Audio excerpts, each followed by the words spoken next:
Le tendon du long biceps prend son origine sur le tubercule supraglénoïdien à la partie supérieure de la glène de la scapula. Il va donner un trajet horizontal ici au contact de la tête humérale. À la partie haute du sillon intertuberculaire ou gouttière bicipitale, il va se réfléchir à 90 degrés, maintenu en place par une poulie de réflexion ou poulie du biceps, puis va donner un trajet vertical. À ce niveau à peu près, on trouvera la jonction myotendineuse. Ce tendon va être maintenu en place dans la gouttière par des fibres issues du subscapulaire. Il va être également surcroisé, à peu près par ici, par le tendon du grand pectoral. À ce niveau de coupe, nous aurons le tendon du grand pectoral, le biceps et, plus interne, le grand dorsal et le teres major.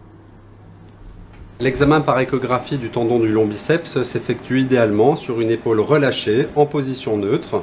Le dos de la main repose sur la cuisse, tandis que la paume de la main est orientée vers le haut. Réaliser une coupe axiale du tendon du long biceps à l'épaule est une tâche relativement facile. Il faut identifier la gouttière intertubérositaire sous forme de cette cuvette osseuse qu'on le voit au centre de l'image. Le tendon du long biceps est une structure hyperéchogène, ovalaire, est sujette à l'anisotropie. En effet, lorsque l'on incline la sonde vers le haut et vers le bas, le tendon va s'allumer et s'éteindre. Cette manœuvre d'anisotropie rend facile l'analyse du tendon, en particulier dans les situations un petit peu difficiles. Juste en dehors du tendon, on identifie une petite artériole assez volumineuse chez ce sujet, qui est relativement constante. L'exploration du tendon du long biceps est poursuivie vers le haut. On constate que le tendon reste au fond de sa gouttière tant que celle-ci est creusée. On constate également qu'il existe en dedans, à la partie haute, une petite structure triangulaire hypoéchogène contenant le tendon et correspondant au prolongement distal de la poulie du biceps. Le tendon du biceps va ensuite tourner pour aller dans l'articulation. On va donc pivoter pour épouser son virage, la sonde dans le plan sagittal. Notez que c'est dans cette région que la tendinopathie du biceps débute en général. On explore ensuite le tendon du long biceps vers le bas. La gouttière n'est plus creusée, mais le tendon est facilement identifié grâce à l'anisotropie.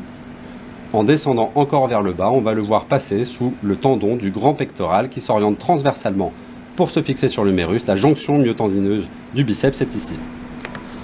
On passe maintenant à la vue longitudinale du long biceps dans sa gouttière, que l'on voit ici. Puisque le tendon du biceps plonge en distalité, il est oblique. Il faut donc appuyer sur la partie basse de la sonde pour obtenir une image bien hyperéchogène. On pourra ensuite suivre ce tendon vers le bas, jusqu'à sa jonction myotendineuse, que l'on voit ici, les fibres musculaires apparaissant à partir du passage sous le grand pectoral.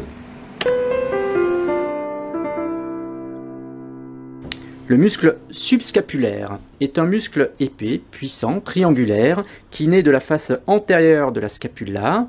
Il se dirige en dehors, il est multifasciculé. Il se termine par un tendon puissant qui s'insère sur le tubercule mineur. Il donne également quelques fibres qui vont passer en pont au-dessus du sillon intertuberculaire, cravatant ainsi le long biceps. L'exploration du tendon sous-scapulaire par l'échographie s'effectue idéalement avec le bras et le coude collés au corps en exerçant une légère rotation latérale de l'épaule. La coupe suivante est la coupe axiale du tendon sous-scapulaire. Pour l'identifier, il faut trouver le processus coracoïde sous forme de ce relief osseux. Le tendon est sous-jacent, il est orienté transversalement vers le dehors et s'insère sur le tubercule mineur de l'humérus. Si vous cheminez encore plus en dehors, vous trouverez la gouttière du biceps. Le tendon sous-scapulaire s'explore de haut en bas dans le plan axial. Notez en dedans l'existence d'une jonction myotendineuse, à ne pas confondre avec une boursite sous-acromiale. On réalise maintenant la manœuvre dynamique du sous-scapulaire. La sonde doit être bien installée. On cale si possible ses deux mains sur le patient pour lui demander de réaliser des manœuvres de rotation médiale et latérale. Allez-y, jusqu'au nombril vers le dedans, on y va à fond jusqu'au nombril, puis vers le dehors. On observe le comportement du tendon sous la coracoïde. Il existe dans certains cas un accrochage spontané ou lié à une calcification. Notez qu'ici, l'espace est particulièrement large. Quand on reprend une vue axiale du tendon sous-scapulaire, on note l'existence de petites zones hypoéchogènes assez troublantes qui pourraient passer pour de la tendinopathie. Ces petites zones hypoéchogènes correspondent en fait, et on le comprend bien en pivotant la sonde dans le plan sagittal, correspond à des petits espaces conjonctifs situés à l'interface entre les nombreux faisceaux du tendon sous-scapulaire que l'on peut compter de haut en bas, 1, 2, 3, 4, 5. Ces faisceaux doivent être balayés jusqu'à leur insertion à proximité du tendon du long biceps.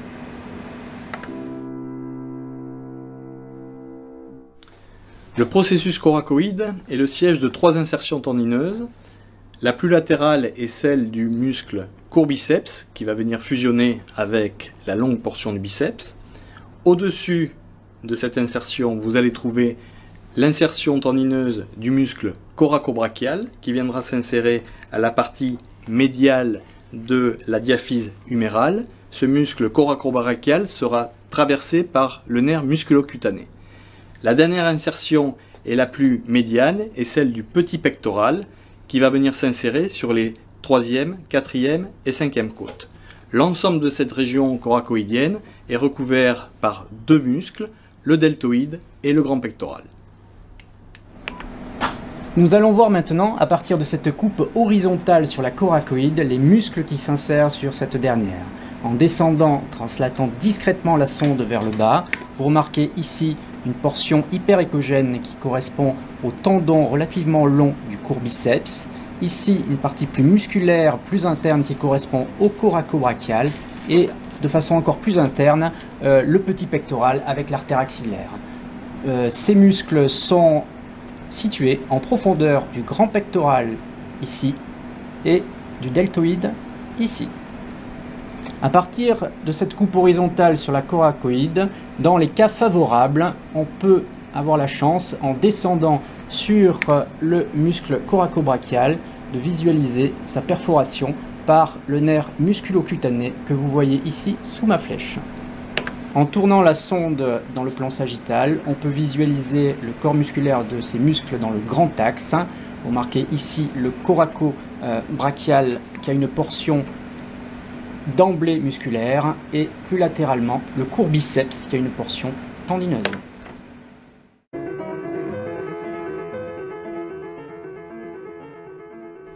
Le muscle supraépineux naît au sein de la fosse supraépineuse en avant de l'épine de la scapula.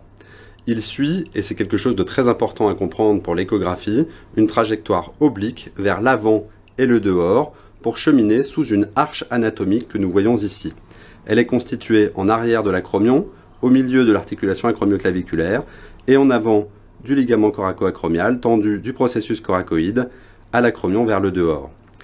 Ce tendon va ensuite cheminer vers l'extérieur pour s'insérer sur le tubercule majeur de l'humérus par un tendon à l'architecture complexe, constitué en avant d'un tendon cylindrique et en arrière d'une lame plate. L'anatomie précise du tubercule majeur mérite d'être détaillée. Il existe en fait 3 facettes d'insertion distinctes. Une première est horizontale et reçoit le supraépineux. Une seconde est oblique et reçoit l'infraépineux. Une troisième est verticale et plus postérieure et reçoit le teres minor. Cette anatomie est intéressante à constater sur un squelette comme celui-ci. En position neutre, on note que le tubercule majeur est relativement incarcéré sous l'acromion. Pour rendre les tendons accessibles à la sonde d'échographie, il est intéressant de mettre le bras en rétropulsion afin de dégager la partie antérieure notamment du tubercule majeur vers l'avant. Il existe en regard des tendons de la coiffe des rotateurs une bourse séreuse, ici représentée en bleu, dite sous-acromio-deltoïdienne. Celle-ci pénètre vers le dedans sous l'acromion, chemine vers le dehors le long de l'humérus, mais également vers l'avant en surface du sous-scapulaire et vers l'arrière en surface de l'infraépineux. Nous passons maintenant à l'étude de la région antéro-supérieure et de son tendon principal, le supraépineux. Nous avons vu tout à l'heure lors de l'étude anatomique que l'acromion, cette structure osseuse qui se situe ici, gêne considérablement l'accès au supraépineux. Pour le dégager, il faudra réaliser la manœuvre suivante. La main est placée sur la fesse du patient, donc rétropulsion et adduction. Ainsi, le supraépineux sera parfaitement dégagé sous le relief acromial. On va commencer l'exploration du supraépineux par une coupe longitudinale de ce dernier. Vous voyez que la coupe longitudinale, l'orientation doit être celle de ma sonde actuellement, donc oblique vers le haut et le dedans. Un des petits trucs pour vérifier que votre coupe est bien réalisée dans le bon plan est de regarder l'orientation des fibres du deltoïde, ici sous-jacent. Si celles-ci sont parfaitement parallèles, allongées dans leur plus grand axe, c'est que votre coupe est dans un plan satisfaisant. Avant de détailler l'écostructure interne du supraépineux, notez sa forme en bec d'oiseau, convexe vers le haut. Sur cette coupe longitudinale du supraépineux, on reconnaît en profondeur le cartilage de la tête humérale. Ici, un peu plus en dedans, sur le tubercule majeur, le fibrocartilage qui correspond à l'insertion du tendon du muscle supraépineux dans l'os. Un peu plus en dedans, une zone d'anisotropie qui correspond à un changement de direction des fibres. Cette anisotropie peut être contrecarrée en orientant différemment la sonde. Toujours sur cette même coupe, on peut avoir dans les cas favorables la chance de mettre en évidence le faisceau cylindrique antérieur, qu'on voit ici sous la forme de fibres parfaitement parallèles, qui donne une image de tendon dans le tendon. En superficie du tendon du muscle supraépineux, on remarque cette zone non fibrillaire qui correspond à la bourse sous-acromio-deltoïdienne. Une image figée de cette coupe coronale sur le supraépineux n'est pas suffisante pour son étude exhaustive. Il va falloir translater la sonde vers l'arrière, puis vers l'avant, afin d'obtenir cette image dans son axe longitudinal de la portion horizontale du long biceps. Nous allons maintenant réaliser une série de coupes dans le petit axe du supraépineux. Donc voici l'orientation de la sonde, exactement orthogonale à la précédente. On place le tendon du biceps de ce côté de l'écran et cette partie que vous voyez ici correspond au supraépineux. Les 15 à 20 premiers millimètres correspondent au supraépineux. Plus postérieurement, on retrouvera l'infraépineux. Dans les cas favorables, on peut essayer de voir l'antérieur bundle en jouant, comme ici, sur l'anisotropie. Une autre façon de repérer la jonction supraépineux-infraépineux consiste à translater la sonde en dehors et à mettre en évidence les surfaces d'insertion sur le tubercule majeur, la surface horizontale correspondant à l'insertion du supraépineux, la surface oblique à l'infraépineux. Nous allons maintenant parler de l'intervalle des rotateurs qui se situe à la partie haute du sillon intertubérositaire.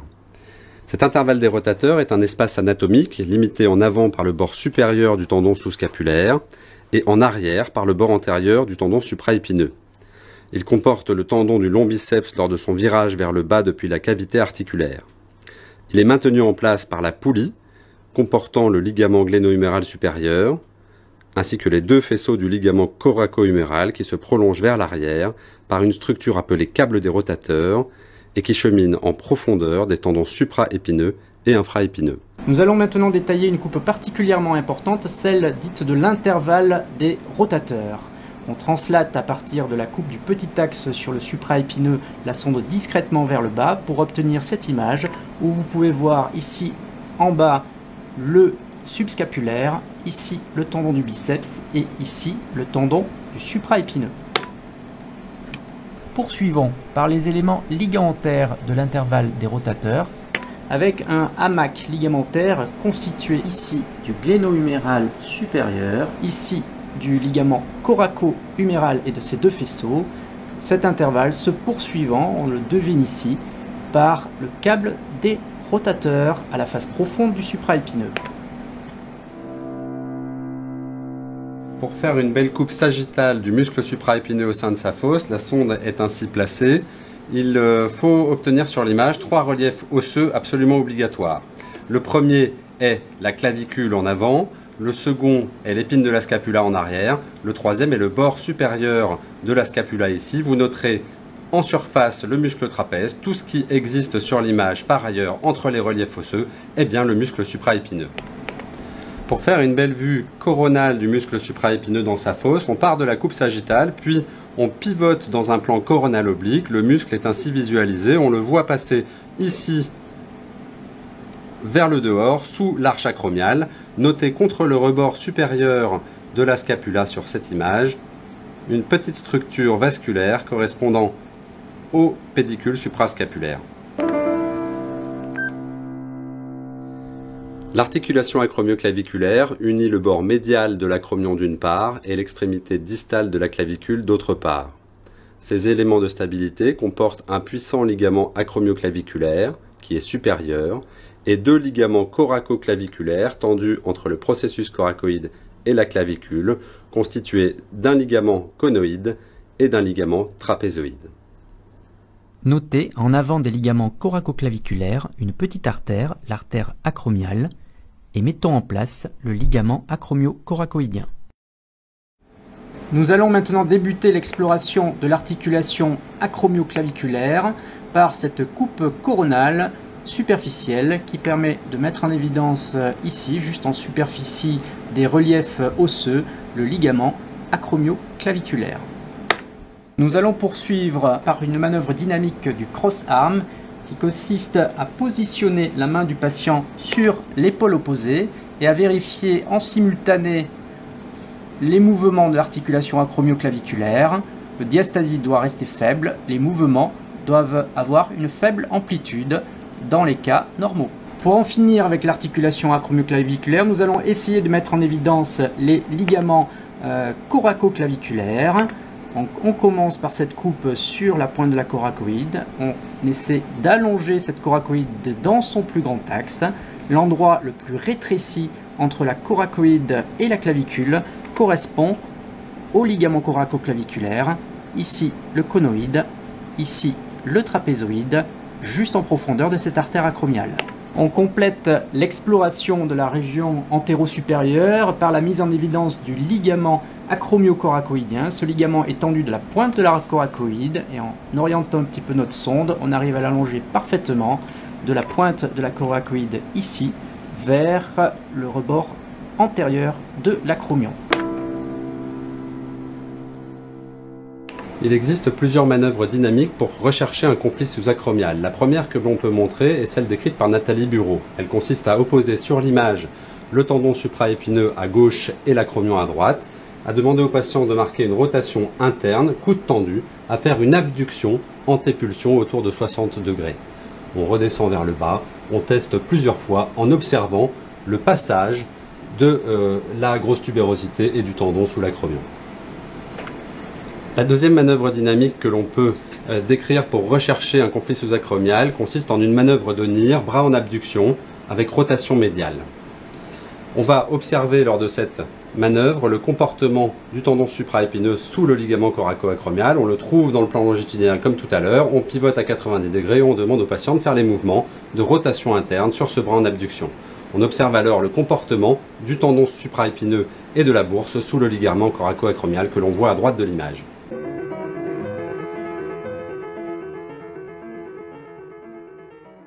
Nous allons continuer par l'étude de la région postérieure. Le muscle infraépineux prend son origine sous l'épine de l'omoplate dans la fosse infraépineuse. Il est triangulaire à base interne et ses fibres convergent vers un tendon épais qui s'insère sur la surface d'insertion oblique du tubercule majeur du trochiter. Le muscle teres minor prend son origine dans la fosse infraépineuse, le long de la moitié supérieure du bord latéral de la scapula. Il longe le rebord inférieur de la scapula et s'insère sur le tubercule majeur, en arrière de l'infraépineux, sur une surface osseuse verticale. Pour obtenir une belle vue sagittale de la fosse infraépineuse, on part de la vue sagittale de la fosse supraépineuse que l'on a vue tout à l'heure, puis on part vers l'arrière, par-dessus l'épine de la scapula, pour prendre cette belle pente osseuse que l'on voit en profondeur de l'image et qui correspond au plancher de la fosse infraépineuse. En surface, on observe le galbe du muscle infraépineux situé en profondeur du faisceau postérieur du muscle deltoïde. La coupe suivante est la coupe axiale du muscle et du tendon infraépineux. On est parti de la coupe sagittale, on pivote dans un plan axial oblique qui va épouser l'obliquité du muscle infraépineux, puis on va le suivre, cheminant vers l'articulation scapulo-humérale que l'on va voir en profondeur, puis vers son insertion que l'on voit ici sur la grosse tubérosité de l'humérus. En profondeur, on note l'existence de cette articulation et d'un labrum hyperéchogène triangulaire que l'on voit ici. Lorsque cette coupe axiale de l'articulation gléno-humérale postérieure est réalisée en rotation neutre ou en rotation médiale, le tendon infraépineux est plaqué contre l'articulation. Pour sensibiliser la détection d'un épanchement, on peut demander au patient de faire des rotations externes qui relâchent l'infraépineux et la capsule articulaire. Lors de cette manœuvre, on observe à gauche de l'image une structure qui se dilate et se rétracte qui correspond à la veine infraépineuse au sein de l'échancrure spinoglénoïdienne. Nous allons terminer l'exploration de la région postérieure par l'analyse du teres minor et de ses rapports avec l'infraépineux. Sur cette coupe sagittale très latérale, on peut mettre relativement facilement en évidence la facette oblique du tubercule majeur sur laquelle s'insère l'infraépineux et sa facette d'insertion verticale sur laquelle s'insère le teres minor, ici sous ma flèche. On poursuit l'exploration du teres minor par des coupes en translatant la sonde à partir de notre coupe sagittale de référence. Donc vous voyez que dans ce cas favorable, le sujet présente une cloison tendineuse intramusculaire parfaitement identifiable et facile à différencier de la cloison sous-jacente de l'infraépineux. Le nerf suprascapulaire est issu directement du tronc supérieur du plexus brachial. Il va cheminer ensuite latéralement à la face profonde du trapèze, puis passer par l'incisure scapulaire, puis par l'échancrure spinoglénoïdienne à la face postérieure de la scapula. Revenons dans un plan axial sur cette échancrure spinoglénoïdienne où se trouve une veine de laquelle est satellite la branche terminale du nerf suprascapulaire. Si l'on remonte toujours dans un plan axial pour suivre ce pédicule à la face profonde du muscle épineux, on va le voir passer sous l'épine de la scapula, c'est une zone aveugle, puis on va le récupérer dans la fosse supraépineuse, toujours au contact de l'os de la scapula, pour le suivre vers le haut jusqu'à l'échancrure suprascapulaire. Le nerf axillaire est issu du faisceau postérieur du plexus brachial. Il naît dans le creux axillaire, se dirige latéralement, puis passe au niveau de l'espace axillaire latéral ou quadrilatère de Velpeau. Ce quadrilatère est formé du col chirurgical de l'humérus latéralement, du chef long du triceps en médial, du teres minor en haut et du teres major en bas. Puis il cravate la face postérieure du col chirurgical de l'humérus et se termine à la face profonde du deltoïde. Nous allons maintenant tenter de mettre en évidence le nerf axillaire au niveau du quadrilatère de Velpeau. Pour ce faire, on repère, comme on l'a vu sur les coupes précédentes, le teres minor. À la partie juste inférieure du teres minor, qui constitue le plafond du quadrilatère de Velpeau, on individualise un pédicule vasculo-nerveux, le triceps en profondeur, et il suffit de tourner autour de ce pédicule pour le voir cravater la diaphyse humérale, donc ici la petite artère et ici probablement le petit nerf. Nous allons terminer par une coupe sur le nerf axillaire. Cette fois-ci, nous allons repérer le nerf axillaire au bord latéral de la diaphyse humérale. Donc vous voyez ici l'artère et ici le petit nerf. Et nous allons basculer la sonde à 90 degrés. Basculons la sonde pour essayer d'obtenir l'image longitudinale dans son grand axe du nerf axillaire que voici.